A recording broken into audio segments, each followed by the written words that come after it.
Hi everyone, it's Becky here. So welcome to another new video on my YouTube channel. And I filmed this video quite a while ago in the middle of autumn. So today I'm going to show you my full process sketching this beautiful street somewhere in the west part of Vancouver. So today I am sitting in a car to sketch, nice and warm. And here I have my sketchbook on my lap and the gooseneck tripod attached to the edge of the sketchbook, having this amazing view of a tunnel of foliage right in front of me. So first of all, I'm using a pencil just to make sure the perspective of this tunnel is the way that I want it to be on my sketchbook page. Alright, so now I'm ready to improvise with the rest of the renderings of lines with my Sailor's Fude fountain pen, starting to draw this tree pretty close to me on the left side. So when I'm drawing a tree, I like to pay attention to the number of major boughs or the largest branches connected to the trunk. Get those in. Usually it's a pretty small number. Now I'm just drawing this house behind just to give a sense of proportion that these trees are way taller compared to the houses on both sides of the street. And then the shrub surrounding the entrance area of the houses. And the trees on both sides of the street, they are about 100 years old. And these trees, they heard from some older people that they are almost as old as the city of Vancouver. Now I'm drawing the next tree. As you can see, the bottom of the trunk is a little bit higher compared to the one closer to us because it's more far away. And the width and the height is also looking a little bit shorter compared to the one in the foreground because of perspective, adding a bit of tree trunk texture. So each tree has about 4 or 5 boughs in average. And then connecting, merging them together into the tree trunk. As you can see, these trees are getting narrower and looking a little shorter going into the far distance. And now I'm having fun just drawing the cube shape of this car, just keeping the outline really simple and playful. And the inner details pretty simplified as well. Adding a couple more trees in the distance, and don't forget the foliage, the shrub details in between each tree, fallen leaves on the sidewalk, just using these squiggly marks to depict the leafy texture, the carpet covering the sidewalk, and then giving a sense of thickness for the sidewalk, and adding some tree trunk textures and more branches that are the continuation of the boughs. For twigs, because they're very thin, I'm just going to use these lines to get them in. Now, starting to add these leaves hanging very loosely in between these branches. And yeah, it takes a little bit of patience to get them in, especially for the foreground tree canopy area. And then coming back to the ground level to add some more cars. And these cars, they are seemingly smaller and smaller, moving into the distance, close to that vanishing point. And then adding a few more trees. The trees are also seems like very close to each other, very much touching each other as they go into the distance. And then, yeah, really skipping around between these branches to add the overlapping branches and twigs. So you might have already noticed I'm working with 1 point perspective here. In other words, there is a vanishing point somewhere in the end of the street. And then after that, I'm just drawing this chain of cars, getting from small, medium to large. And then adding some more leafy textures. And then a square diamond shape of traffic signs and more branches. So as you can see, the branches and the twigs, the lines I'm using, they are very, very rarely straight, perfect lines. They are always bending with a sense of strength, the power of nature. Okay, and these lines are all done following my observation rather than drawing from preconceptions. Okay, and just having fun connecting these trees together.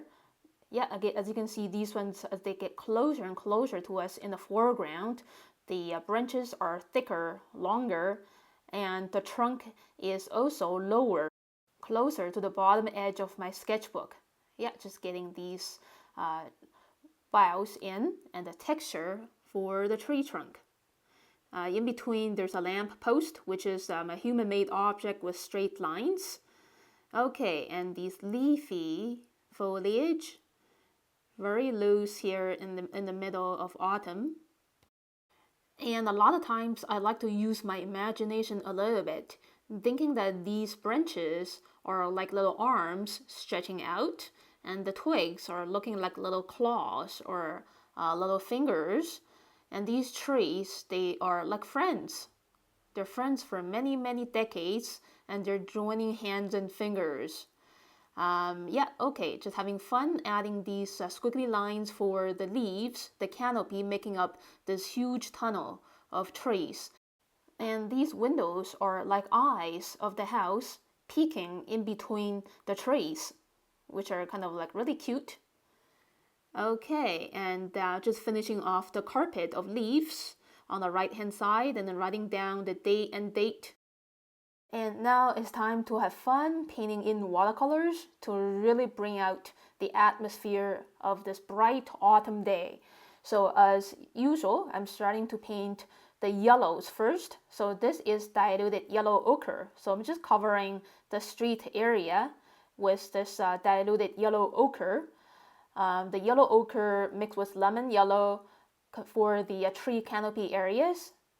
It's also more concentrated compared to the first wash for the street, because these are actually the actual colors for the trees canopies, and the yellow glaze for the street is just a base color, and mixing a little bit more orange, and also even more concentrated for the next layer, wet onto moist. As you can see, I'm doing a new layer now that the value is slightly different compared to the first layer. Adding on some warm yellow-green as well by mixing lime green into the yellow-orange mixture for the lower part of the tree's canopies. Just really loosely punching these green brush strokes in, so every single brush mark is of a slightly different hand-pressured one according to my sensation. Trying to be really expressive, using my hand pressure controlling the shape of each brush mark, and then adding some more vibrant orange brown with a little bit of burnt sienna mixed into the leftover yellow orange on my mixing palette, and then adding on some slightly muddy greens or shaded greens using a mix of burnt sienna and a little bit of viridian green. Starting to punch in these vibrant hues of cerulean blue diluted with quite a little bit of water. The sky is actually pretty translucent, not a solid blue, just in between the gaps of the leaves. Okay, so now the feel of fresh autumn air is here with the blue sky in. Okay, now adding a bit more greens, which is a mix of yellow ochre and a little bit of viridian green for the bottom half of many of these trees. Yeah, so trees in autumn, they start to change color from top to bottom. So the bottom half of these trees are still having a lot of green leaves left. Okay, and keep adding more higher contrast for these canopy areas by punching on these thick brush marks of orange brown. So the goal of layering in watercolors, and also the same for other mediums, is aiming for higher contrast or darker values on top of lighter values. Just playing with these various orange browns and red browns for the canopies, and then some darker shade of green for the bottom part of the tree's canopies.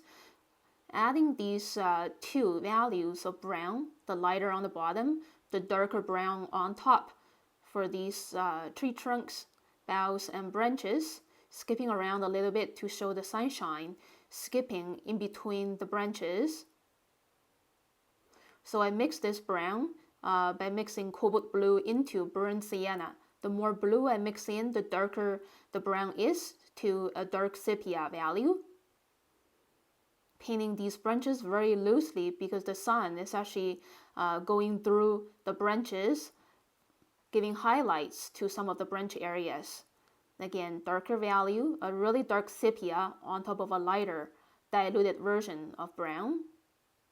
I also observe a little bit of viridian green in these brown trunks. So yes, I did mix in a little bit viridian green into the burnt sienna mixture for these tree trunks. Okay, and just having fun letting my brush dance on the canopy area of the trees.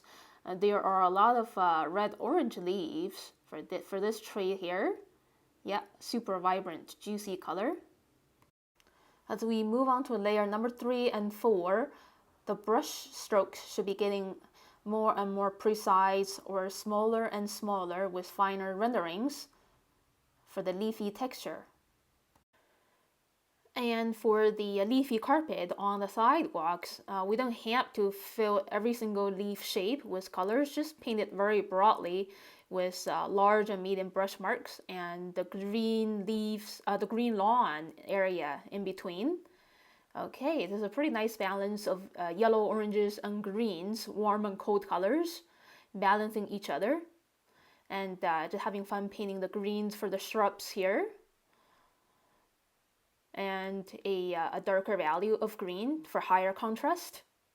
And this house has a light peachy skin color on the exterior, and then adding a little bit more contrast for the end of the foliage tunnel with viridian green mixed with a bit of burnt sienna. Now, here come the shadows of the trees and the cars, which is really, really dramatic to add on to the street.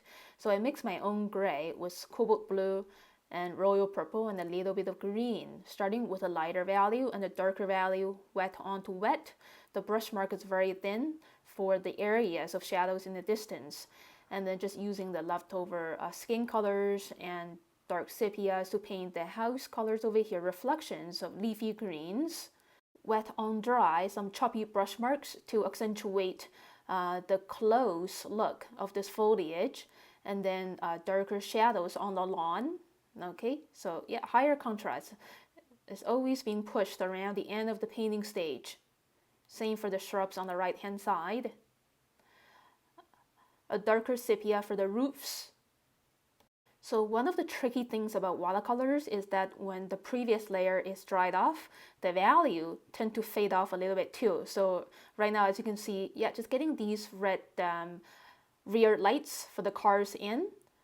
Certain areas still need some stronger values of orange-brown, like especially for the foreground area, the leafy carpet. They just add on some sharp brush marks of pretty intense orange-brown. And for this foreground tree here on the right hand side, yeah, more cobalt blue mixed into burnt sienna, containing less water. Then adding a more concentrated sepia on these branches, it shows that the sun is really shining brightly going through these branches.